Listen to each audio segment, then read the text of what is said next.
Bertempat di Gedung Sudirman Kodam 2 Sriwijaya, Palembang, Halo School bekerja sama dengan Indomaret menyelenggarakan Halo Kids Festival 2017. Kegiatan ini diikuti 500 anak dari wilayah kota Palembang secara gratis. Halo Kids Festival berupa kompetisi mewarnai untuk siswa kelas 1 sampai 3 sekolah dasar.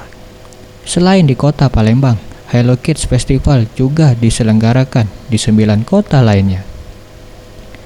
Andi Gunardi selaku Halo Marketing Promotion Manager menjelaskan, Halo Kids Festival tahun 2017 menjadi tahun kelima yang digelar secara nasional. Halo Kids Festival bersama Indomaret untuk di Kota Palembang ini baru tahun pertama. Sementara untuk Halo Goes to School-nya kita tahun kelima secara nasional. Selain mendapatkan trofi, bingkisan, dan uang tunai, pemenang akan diikutsertakan dalam kompetisi tingkat nasional Halo Kids Festival dengan hadiah paket wisata ke Malaysia. Maulana Yusuf, Sriwijaya TV.